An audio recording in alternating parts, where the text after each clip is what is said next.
Bonjour et bienvenue dans ce récap numéro 2 du défi où j'essaye de gagner un maximum d'argent pour ce mois de juillet. Semaine 2 compliquée. Je devais faire déjà 2 jours d'intérim pour commencer, sauf que j'ai un de mes genoux qui en a décidé autrement, donc j'ai dû écourter. Et comme j'ai douillé le premier jour, j'ai pas voulu retenter l'expérience pour le deuxième, donc j'en ai fait qu'un seul jour. Et j'avais déjà une livraison de croquettes de prévu.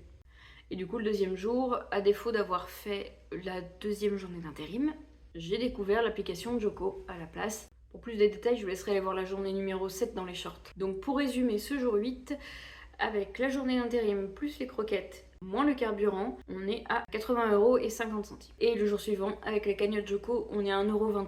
Et donc pour la journée 8, j'ai pu faire qu'une seule course avec Shopopop. Cette course était à 6,40€. Si j'enlève les 2,16€ de gasoil, on tombe à 4,24€. Et donc ce jour-ci, j'ai pu faire qu'une seule course puisque c'était ma première sur l'application. Et donc la première, on peut en faire qu'une seule à la fois. Après, j'ai pu en réserver plusieurs. C'est ce que j'ai fait du coup pour le jour 9. Mais avant ça, je vais vous expliquer un petit peu le fonctionnement de Shopopop. Sur la carte, comme je vous ai montré sur la journée 9 ou 8, je ne sais plus, on choisit une course qu'on réserve. Et une fois que c'est fait, du coup, on va au magasin pour récupérer le drive dans le créneau horaire qui est indiqué. Il faut pas y aller avant parce que ça sert à rien, c'est-à-dire que si vous avez de 16h10 à 17h45, il faut y aller à partir de 16h10. À 16h, ça ne marchera pas. Quand on y est, du coup, on dit à l'application qu'on est au magasin ou au drive, ça débloque le nom du client. L'application capte en fonction de votre point GPS où vous êtes par rapport à l'adresse qui a été renseignée du magasin. Je précise ça, c'est-à-dire que ce n'est pas en fonction du point sur Maps ou sur Google. C'est vraiment l'adresse qui a été renseignée quand le magasin s'est inscrit sur Shopopop. Je ne sais pas si c'est bien clair, mais je vous donnerai un exemple un peu plus tard. Ensuite, quand le drive est chargé dans votre voiture, vous le dites à l'application et ça débloque cette fois-ci l'adresse du client pour aller le livrer. Et enfin, quand le client a toutes ses courses, il ne faut pas oublier de lui demander le code pour valider définitivement la course et la terminer. Et pour permettre au montant de cette course d'aller dans notre cagnotte. Donc si je vous explique tout ça, c'est vraiment pour comprendre le souci que j'ai eu pendant les courses du jour 9. Cette fois-ci, comme je vous disais, j'en ai réservé 2 sur Shopopop et une troisième avec TutTut. Et pour vous spoiler un peu, il n'y en a qu'une seule qui s'est très bien passée. Donc pour vous expliquer un peu l'histoire de ces drives, je vais au magasin pour la première course un peu en avance. Au cas où, je ne savais pas, mais au cas où je puisse avoir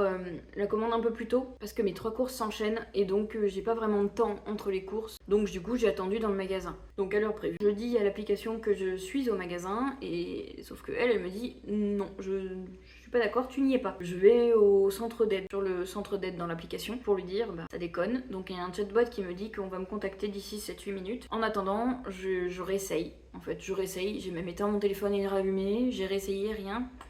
Et quand je retourne sur la conversation, j'ai toujours 7-8 minutes, enfin des fois ça descend, des fois ça remonte. J'essaye de trouver un numéro de téléphone qui me dit il faut voir le centre d'aide.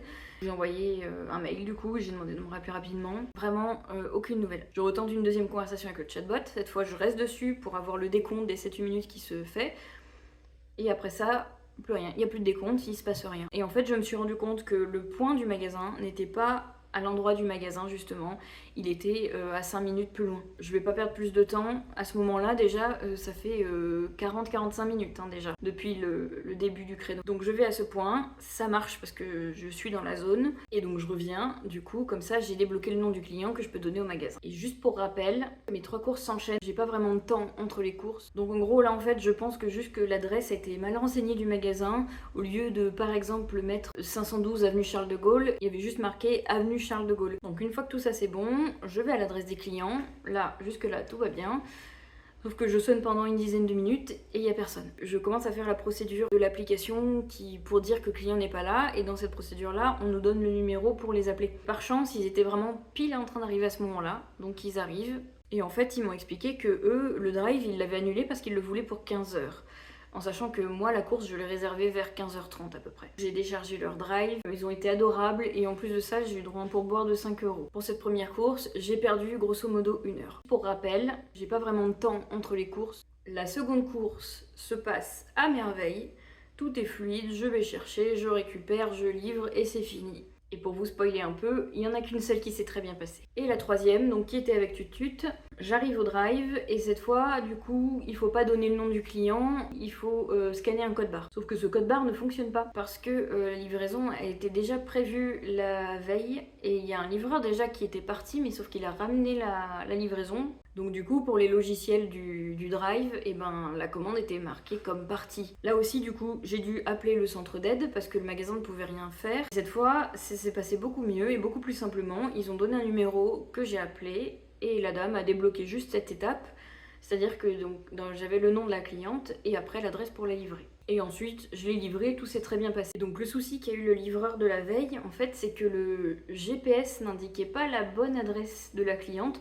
Donc il s'est retrouvé en pleine forêt. Et du coup, comme il n'avait pas la bonne adresse, et ben, il a retourné le drive puisque forcément la cliente n'y était pas. Et alors que pourtant, sur l'application, l'adresse est bien renseignée, c'est la bonne. Mais quand on clique dessus pour ouvrir le GPS, ça nous mène la commune d'après. Et donc moi, par chance, j'ai pas utilisé le GPS parce que la rue où habite la cliente, en fait, c'est une rue où j'ai habité moi quelques années auparavant. Donc je savais très bien où c'était, j'ai pas eu besoin du GPS. Enfin voilà, mes péripéties du jour 9. L'avantage à ça, c'est que j'ai bien appris sur le fonctionnement des applications et que je sais que pour le premier drive, je passerai par le point avant pour valider la commande et à l'heure prévue. Donc le bilan de cette journée, du coup, première course avec le pourboire, elle m'a rapporté 11,50 €. La deuxième, elle m'a rapporté 8 € et la troisième, 9 €. Si on enlève 7,70 € de carburant, on arrive à 20,80 € pour la journée numéro 9. La semaine s'arrête là, donc c'était une petite semaine du coup à cause de mon genou. Et donc si on fait un total de cette semaine-là, on arrive à 106,77 €. En conclusion de cette semaine, je suis vraiment dégoûtée par rapport à mon genou, que j'aurais sûrement pu avoir d'autres jours d'intérim dans la semaine. Donc c'est tout pour le récap de cette semaine numéro 2. Prochain rendez-vous, c'est demain pour un bilan à mi-parcours du défi. Ciao, à demain!